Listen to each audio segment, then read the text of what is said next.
अल्लाह के हुक्म से दीवार टूट जाएगी। हज़रत अबू हुरैरा रज़ी अल्लाह तआला अन्हु से मरवी है कि रसूलुल्लाह सल्लल्लाहु अलैहि वसल्लम ने फरमाया कि याजूज माजूज दीवार ज़ुल्करनैन को हर रोज़ खोदते हैं। जब वो दीवार में शगाफ डालने के करीब पहुंच जाते हैं तो उनका निगरान उनसे कहता है कि आप वापस चलो, कल हम इसमें सुराख कर देंगे। उधर अल्लाह ताला उसे पहले से ज़्यादा मजबूत और ठोस बना देता है। अगले रोज़ ये फिर खोदने के काम में मसरूफ़ हो जाते हैं। चनाचा ये रोज़ खोदते हैं और अल्लाह ताला दुरुस्त फरमा देता है। ये सिलसिला यूं ही चलता रहेगा यहाँ तक कि उनके खरूज का वक्त आ जाएगा और अल्लाह ताला उनके खोलने का हुक्म फरमा देगा। उस रोज़ जब ये दीवार के शगाफ को आखिरी हद तक खोद डालेंगे तो उस दिन उनका निगरान कहेगा कि इंशाअल्लाह ताला हम कल इसे पार कर लेंगे।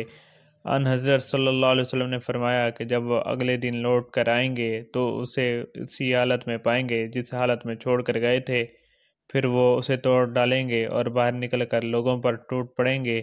सारा पानी पी जाएंगे, लोग उनसे बचने के लिए भागेंगे। फिर वो अपने तीर आसमान की तरफ फेंकेंगे, तीर खून में डूबे हुए वापस आएंगे। वो कहेंगे कि हम ज़मीन वालों पर गालिब आ गए और आसमान वाले से भी हम कुव्वत व बुलंदी में बढ़ गए।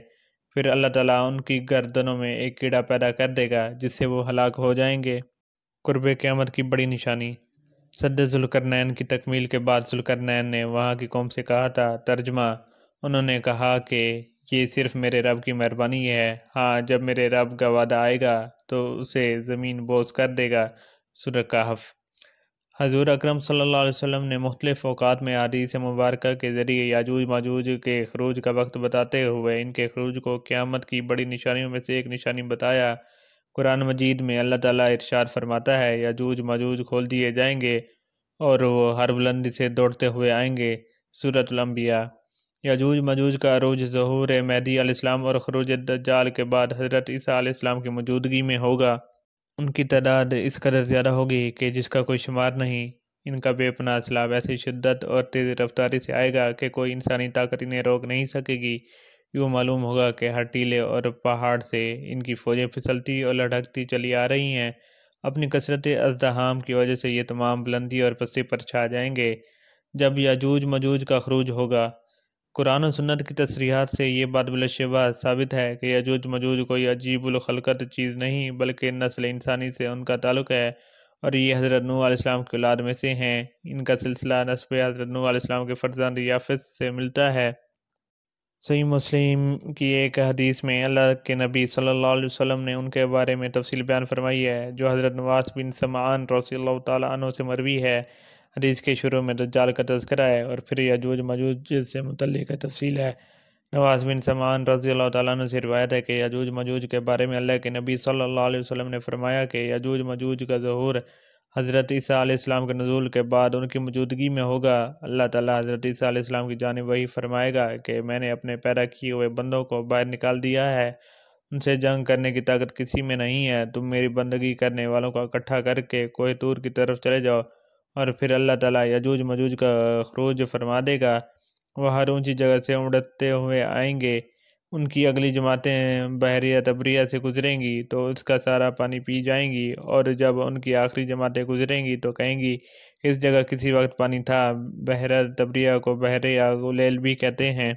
ये इसराइल में मीठे पानी की सबसे बड़ी झील है। इसका मुहित 53 किलोमीटर, लंबाई 21 किलोमीटर और चौड़ाई 13 किलोमीटर है, जबकि झील का कुल रकबा 167 मुरबा किलोमीटर है।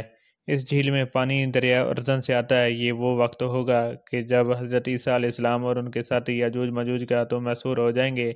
फिर हज़रत ईसा अलैहिस्सलाम और उनके साथी अल्लाह से दुआ करेंगे तो अल्लाह ताला याजूज मजूज की गर्दनों में एक कीड़ा पैदा फरमा देगा जिससे ये सब यखलख्त हलाक हो जाएंगे। इसके बाद हज़रत ईसा अलैहिस्सलाम और उनके साथी कोहे तूर से नीचे उतरेंगे तो ज़मीन यजूज मजूज की लाशों से अटी पड़ी होगी। एक बालिश्त जगह भी ऐसी ना होगी जो यजूज मजूज की बाक़ियात और बदबू से खाली हो। यजूज मजूज असले के साथ ज़मीन पर मुस्तरक हाकिम में हज़रत अब्दुल्ला बिन उमर रज़ियल्लाहु ताला अन्हु से रिवायत है कि रसूलुल्लाह सल्लल्लाहु अलैहि वसल्लम ने फरमाया कि अल्लाह ताला ने तमाम इंसानों के 10 हिस्से किए। इनमें से 9 हिस्से यजूज मजूज के हैं और बाकी एक हिस्से में सारी दुनिया के इंसान हैं। پھر احادیث مبارکہ صلی اللہ علیہ وسلم سے معلوم ہوا کہ سیلابی ریلے کی طرح پہاڑوں سے زمین پر یلغار کرنے والے ان بدحیت چہروں والے وحشی یجوج مجوج کی تعداد 1000 کی نسبت ہوگی، یعنی کہ ایک مسلمان اور 999 جانمی یجوج مجوج۔ پھر یہ جب زمین پر اتریں گے تو خالی ہاتھ نہیں ہوں گے، بلکہ ان کے پاس اس زمانے کا بہترین اسلحہ بھی ہوگا، جیسا کہ ایک حدیث میں حضرت نواز بن سمعان رضی اللہ تعالیٰ عنہ سے روایت ہے کہ رسول اللہ صلی اللہ علیہ وسلم نے فرمایا کہ یجوج مجوج اتنا اسلحہ چھوڑ کر مریں گے کہ کمانوں، تیروں اور ڈھالوں کو مسلمان 7 سال تک ایندھن کے طور پر استعمال کریں گے۔ شب معراج، یجوج مجوج کا تذکرہ۔ حضرت عبداللہ بن مسعود رضی اللہ تعالیٰ عنہ سے روایت ہے کہ شب معراج رسول اللہ صلی اللہ علیہ وسلم نے حضرت ابراہیم علیہ السلام سے قیامت کے بارے میں دریافت کیا، لیکن انہیں علم نہیں تھا۔ پھر حضرت موسیٰ علیہ السلام سے پوچھا، انہیں بھی اس کا علم نہیں تھا۔ تب حضرت عیسیٰ ابن مریم علیہ السلام سے بات کرنے کو کہا گیا تو انہوں نے فرمایا، مجھے قیامت قائم ہونے سے پہلے کی باتیں بتائی گئی ہیں، باقی رہا کہ یہ کب آئے گی تو اس کے وقت کا علم اللہ کے سوا کسی کو بھی نہیں۔ پھر انہوں نے دجال کے ظہور کا ذکر کیا اور فرمایا، میں نازل ہو کر اسے قتل کروں گا۔ پھر یجوج مجوج ہر ٹیلے سے تیزی کے ساتھ نیچے اتر رہے ہوں گے، وہ جس پانی کے پاس سے گزریں گے پی جائیں گے، جہاں سے گزریں گے تباہ و برباد کر دیں گے۔ لوگ اللہ تعالیٰ سے فریاد کریں گے، چنانچہ میں اللہ سے دعا کروں گا کہ یجوج مجوج کو تباہ کر دے۔